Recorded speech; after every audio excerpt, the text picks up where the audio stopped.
with Sister Susie down in the saloon bar of the Dog and Duck. It's not the... No, it's obviously not. It's not the Dog and Duck. It's not the Dog and Duck. No, it's not. What is our drink of the day, please, Susie? Thank you. I think a gin and tonic is perfect. Now we're making sense. Okay, so which gin? I would go with a classic, like a Plymouth or a Tanqueray. Oh, yeah. And a Slimline Fever Tree, maybe? I would go a Slimline Fever Tree, yes. Okay. Why not? Ice and a slice. Always drink responsibly. Yes. Of course. Which actually is the name of today's confession. Oh, really? Well, it's kind of hinted at, I think. Which comes from Terry. Terry, thanks very much for this. Simon and the Crew, many years ago. It might be that you don't believe him from the first sentence. Okay. And here is the first sentence. Simon and Crew, many years ago when I was in my 18th year, I had my very first alcoholic drink. Okay. Now, see? There we go. Well, let's just assume that's that's the right thing. Quite right. Because that's legal, decent and honest. Now, tradition dictates that this is usually a shandy, a lager and lime, or maybe a rather feeble cider. Low risk, easy drinking favourites, of course. These are the sensible options. That's why it's the tradition. However, this was not my experience. It was Christmas time. It's our first Christmas confession.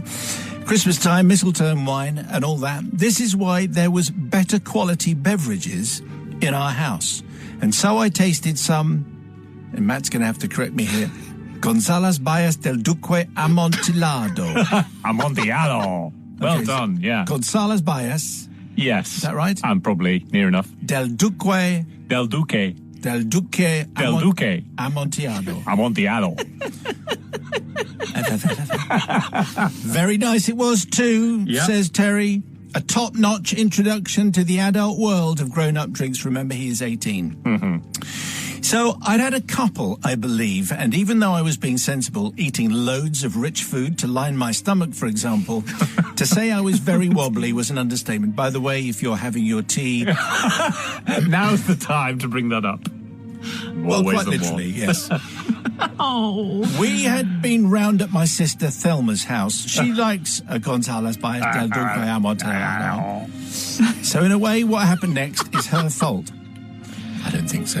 On returning home, I was sat with my mum, chatting away, apparently talking rubbish, always a giveaway, when the wooziness really took hold. What was this thing that was happening to me? Was I ill? Did I need a doctor? Should I eat more Christmas cake? Everything was spinning like it was an old Procol Harum performance on Top of the Pops. And to quote White a Shade of Pale, the room was humming harder as the ceiling flew away. Yeah. You get my drift.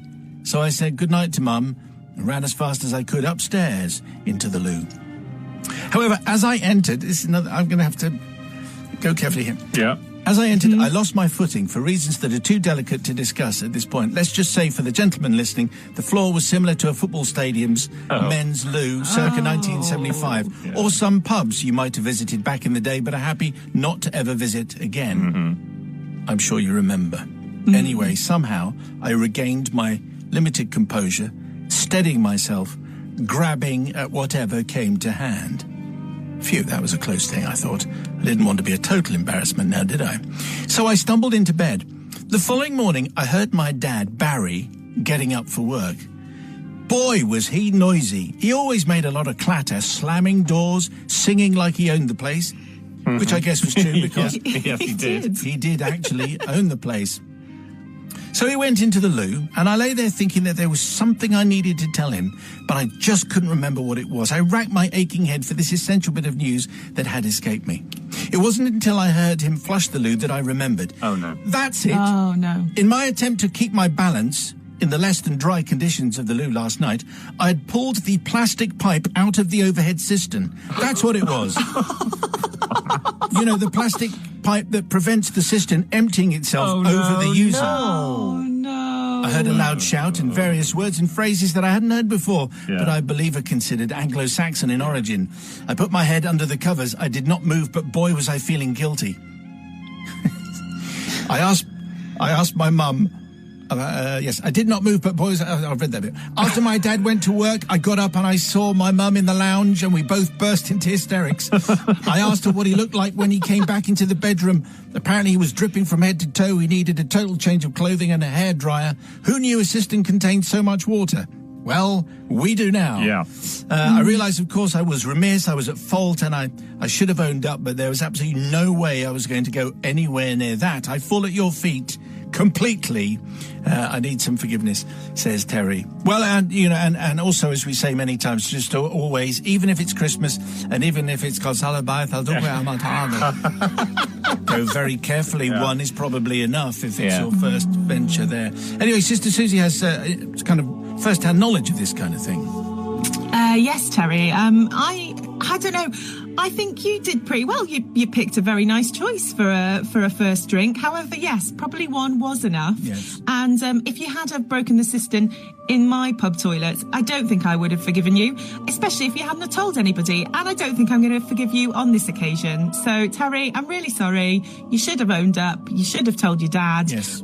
Who wants to be covered in cistern water? Not me. That's right. I mean, it's just water. I mean, there isn't a particular type of water called cistern water. Anyone for cistern water?